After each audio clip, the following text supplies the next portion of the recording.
अस्सलाम वालेकुम। मैं हूं अख्तर अब्बासी और आप देख रहे हैं world sports. Pakistan super league 2023 का कल से आगाज़ हो रहा है, लेकिन पहले मैच से पहले ही दोनों टीमों को, जो कि लाहौर कलंदर और मुल्तान सुल्तान्स हैं, उनको बड़े बड़े धचके लगे हैं। उनके टॉप खिलाड़ी बाहर हो गए हैं। इसके हवाले से तफसीलात आपके साथ शेयर करूंगा। जबकि गुज़िश्ता जो वीडियोज़ हैं, कल के रोज़ मैंने दोनों टीमों का हेड टू हेड रिकॉर्ड दिखाया था, दोनों टीमों की बेस्ट प्लेइंग 11 के बारे में बताया था। लेकिन अब एक आध चेंजिंग हो चुकी है इस दौरान में, क्योंकि कुछ खिलाड़ी किसी को एनओसी नहीं मिली है, किसी को इंजरी का मसला है। तो ये चीज़ें आपके साथ शेयर करूंगा। और इसके अलावा आज के जो कल का मैच होगा उसमें कौन से ऐसे प्लेयर्स हैं जो कि जिनके ऊपर निगाहें होंगी, जिनके हालिया अरसे में जो कारकर्दगी रही है इंतहाई गैर मामूली रही है, उसका भी हम जायज़ा लेंगे। सबसे पहले तो हम बात करते हैं लाहौर कलंदर की, जिनकी कारकर्दगी की अगर बात करें तो जो शुरू के 4 एडिशन थे उसमें वो आखिरी नंबर पर रहती थी, नाकाम तरीन टीम कही जाती थी। लेकिन आखिरी जो 2 सीज़न्स गुजरे हैं, 3 सीज़न गुजरे हैं, उसमें शानदार कारकर्दगी दिखाई है। 2 बार फाइनल में पहुंची है और उसके साथ साथ चैम्पियन बनने का एजाज़ पाया। तो उनकी जो कारकर्दगी रही है इंतहाई शानदार रही है। ख़ास तौर पर जो गुज़िश्ता एडिशन था वो शानदार रहा। टॉप टीम के तौर पर राउंड का इख्तिताम किया था, राउंड मरहले का। और उसके अलावा उनके पास जो अपने लाहौर कलंदर के हाई परफॉर्मेंस सेंटर का जो प्रोग्राम है उसके तहत उनके 3 अच्छे खिलाड़ी शानदार सामने आए हैं, जिनमें फास्ट बॉलर जल्लाद खान है, बैट्समैन ताहिर बैग हैं और एहसान भट्टी हैं। इसके हवाले से उनके हेड कोच आकिब जावेद बहुत ज़्यादा पुरुमीद हैं कि जिस तरह ज़मान खान गुज़िश्ता जो सीज़न था उसमें इमर्जिंग प्लेयर के तौर पर उभरे थे और शानदार कारकर्दगी दिखाकर अपना इम्पैक्ट डाला था। और इसी तरह इस साल भी उनके 3 मज़ीद प्लेयर जो हैं मंजर आम पर आने के लिए और ख़ुद को मनवाने के लिए तैयार हैं, ये लाहौर कलंदर का दावा है। और इसके अलावा उनके पास राशिद खान गो के शुरू के 3 मैचेस में दस्तियाब नहीं होंगे। एक तो उनके लिए 2 से 3 मसले हुए हैं। एक तो राशिद खान शुरू के मैचेस में दस्तियाब नहीं हैं। उसके अलावा उनके जो अहम बैट्समैन हैरी ब्रोक हैं वो लगभग पूरे सीज़न से आउट हो गए हैं, जो उनके लिए बहुत बड़ा धचका है। जिनके पास कोई ऐसा खिलाड़ी नहीं है मिडल ऑर्डर में जो कि ज़्यादा उनके लिए रिकवर कर सके इस तरह के बल्लेबाज को। और उसके अलावा जो जॉर्डन कॉक्स हैं विकेट कीपर बल्लेबाज हैं, वो भी दस्तयाब नहीं होंगे क्योंकि वो बांग्लादेश के टूर में इंग्लैंड टीम के साथ हैं। इसलिए ये 2 से 3 इनके अहम खिलाड़ी जो हैं वो ऑलरेडी बाहर हो चुके हैं कम अज़ कम शुरू के मैचेस में। और उसके साथ साथ कौशल मेंडस, जिसके बारे में कहा जा सकता था कि ओपनिंग पोजीशन पर उन्हें फ़खर जमान के साथ खिलाया जा सकता है, उन्हें भी श्रीलंकन क्रिकेट बोर्ड की जानिब से एनओसी नहीं मिली है, जिसकी वजह से अब शाई होप जिनका ताल्लुक वेस्ट इंडीज़ से है, वनडे फॉर्मेट में गो कि उनका रिकॉर्ड शानदार है। मौजूदा वक्त में आईसीसी वनडे बैटिंग रैंकिंग में 14वें नंबर पर मौजूद हैं। लेकिन जो T20 फॉर्मेट है उसमें उनकी कारकर्दगी इतनी ज़्यादा हाई क्लास नहीं है। 121 का स्ट्राइक रेट है T20 इंटरनेशनल मैचेस में भी और मजमूई T20 मैचेस में भी 2 50 हैं। लेकिन 13 जो सेंचुरियाँ हैं वो बना चुके हैं वनडे फॉर्मेट में। वनडे फॉर्मेट के बेहतरीन प्लेयर हैं, टॉप ऑर्डर में खेलते हैं। लेकिन लाहौर कलंदर को उम्मीद है कि शाई होप किसी हद तक इस कमी को पूरी करेंगे, जो कि कौशल मेंडस के ना आने की वजह से उनको दरपेश हो सकती है। और उसके अलावा अगर बात करें जो मज़ीद जो प्लेयर्स हैं, जो कि की प्लेयर्स हैं जिनके ऊपर निगाहें होंगी लाहौर कलंदर की, एक तो हारिस रऊफ़ हैं, शानदार बॉलिंग कारकर्दगी का मुजाहरा कर रहे हैं।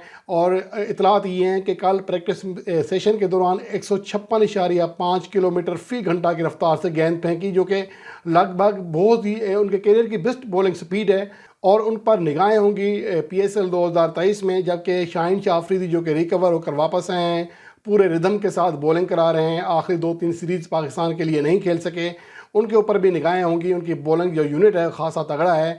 और उसके साथ साथ जो और खिलाड़ी हैं उनमें सिकंदर रज़ा, जिनका ताल्लुक ज़िम्बाब्वे से है, उनकी कारकर्दगी हालिया अरसे में इंतहाई शानदार रही है। अगर हम 2021 से देखें तो वो 7 बार मैन ऑफ द मैच रहे हैं, जो कि इस अरसे में महज आलमी नंबर 1 सूर्या कुमार यादव के बाद दुनिया के किसी भी खिलाड़ी के दूसरे ज़्यादा man of the match awards हैं।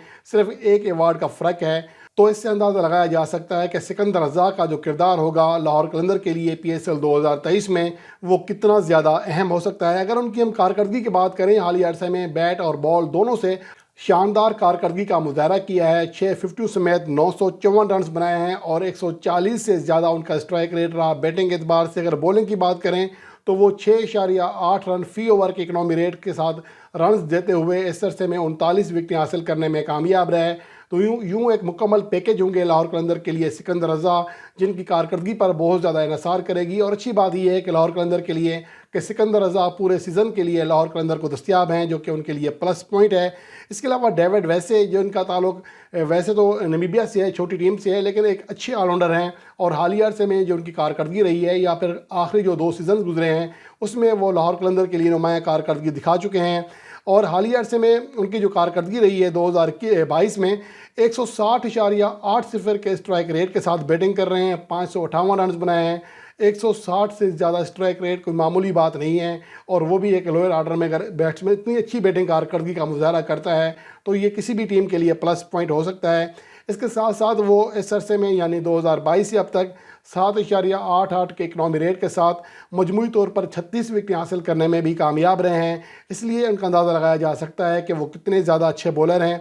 इसके साथ साथ अगर उनकी बात करें डेथ ओवर्स में, उनका जो बैटिंग और बॉलिंग दोनों शोबों में बहुत ज़्यादा कारआमद हैं। जैसा कि आप देख सकते हैं गुज़िश्ता 2-3 सीज़न से वो यही कर रहे हैं, अपनी टीम के लिए मैच फिनिशर का किरदार अदा कर रहे हैं। अगर हम इस अरसे में देखें तो उनका जो डेथ ओवर्स में बॉलिंग इकनॉमी रेट है वो 8.60 है, जो कि डेथ ओवर्स के अतबार से नहायत कम है। इसके साथ साथ बैटिंग में वो 206.18 के स्ट्राइक रेट से डेथ ओवर्स में बल्लेबाजी करते हैं। इतना तेज़ी से रन्स बनाते हैं, यानी गेंदों से दुगने से भी ज़्यादा रन्स बनाते हैं। तो ये लाहौर कलंदर के लिए एक बहुत बड़ा इम्पैक्ट होगा डेविड वैसे का, अगर वो अपनी कारकर्दगी वैसी दिखाते हैं जैसा कि 2022 से अब तक दिखाते हुए आ रहे हैं। इसके अलावा अगर मुल्तान सुल्तान्स की बात करें तो उनकी कारकर्दगी गुज़िश्ता सीज़न में बहुत ही ज़्यादा शानदार रही थी। 12 में से सिर्फ 2 मैचों में शिकस्त हुई, जिनमें एक फ़ाइनल में शिकस्त शामिल थी। फ़ाइनल से पहले सिर्फ 1 मैच हारे थे 11 मैचों में, और जो ग्रुप मरहला था उसमें वो 6 मैचेस जीतने में कामयाब रही। और PSL की तारीख में मुल्तान सुल्तान्स के अलावा कोई भी दूसरी ऐसी टीम नहीं है जो कि ग्रुप मरहले में 6 मैचेस जीतने में कामयाब हो सकी हो। तो इससे अंदाज़ा लगाया जा सकता है कि मुल्तान सुल्तान्स की जो कारकर्दगी है वो कैसी है। गुज़िश्ता अगर 2 सीज़न देखा जाए, दोनों में वो फाइनल में पहुंची, एक बार चैंपियन बनी, एक बार रनर अप बनी। तो इसके लिए मुल्तान सुल्तान्स को एक जो अहम टर्निंग पॉइंट है वो रिजवान की कैप्टनसी है। उसके अलावा उनके पास शान मसूद, खुशदिल शाह, रेली रस्साओ और शाहनवाज धानी जैसे प्लेयर्स मौजूद हैं जो कि साल से उनके लिए परफॉर्म कर रहे हैं, जबकि कैरन पोलार्ड और डेविड मिलर भी उनके लिए मिडिल ऑर्डर में और मैच फिनिशर के तौर पर किरदार अदा कर सकते हैं। अलबत्ता वाइन पार्नल जो कि एक शानदार ऑलराउंडर हैं, लेकिन उनकी इंजरी का उनको मसला दरपेश आ गया है। T20 जो साउथ अफ्रीका T20 लीग हो रही थी, इसलिए अभी उनके बारे में कंफर्म नहीं कहा जा सकता कि वो कब तक खेल सकेंगे या ये सीज़न नहीं खेल सकेंगे। इसलिए बहरहाल ये इसके हवाले से बड़ी अपडेट भी सामने नहीं आई है, ना ही मुल्तान सुल्तान्स की जानिब से। तो ये एक बहुत बड़ा धचका होगा, क्योंकि वाइन पार्नेल एक शानदार फास्ट बॉलर होने के साथ साथ मिडिल ओवर में या लोअर ऑर्डर में बहुत ही धुआंधार बैटिंग करने की सलाहियत रखते हैं। और अगर ये नहीं खेलते तो ये ऑलरेडी टेम डेविड भी उनके पास नहीं है और वाइन पार्नेल भी उनको दस्तयाब नहीं होते, तो ये मुल्तान सुल्तान्स के लिए बहुत बड़ा धचका होगा। इसके अलावा अगर देखा जाए तो मुल्तान सुल्तान्स की जो स्पिन अटैक का दारोमदार होगा वो उसामा मीर की कारकर्दगी पर होगा, जो कि पाकिस्तान वनडे कप 2022 में 28 विकेट हासिल करके टॉप विकेट टेकर थे। और इससे पहले वो गुज़िश्ता 4 सीज़न में कराची किंग्स का हिस्सा बने 2016 से 2020 तक, लेकिन वहाँ पर वो बड़ा इम्पैक्ट नहीं छोड़ सके थे।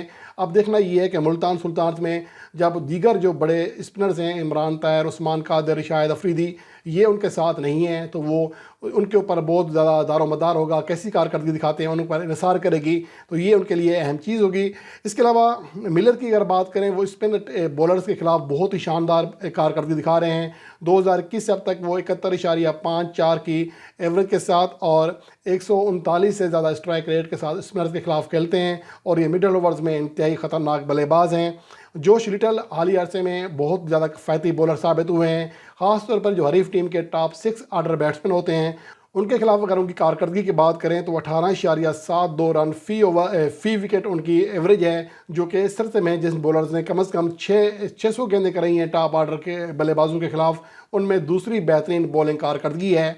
तो ये जायज़ा है, ये वो प्लेयर्स हैं जो कि पाकिस्तान सुपर लीग के पहले मैच में मरकज़ निगाह होंगे, लोगों की निगाहें उनके ऊपर होंगी। अब देखना ये है कि कौन सा खिलाड़ी इनमें से बड़ी कारकर्दगी दिखाकर ख़ुद को मनवाने में और अपनी टीम को अच्छा आगाज़ देने में कामयाब रहता है।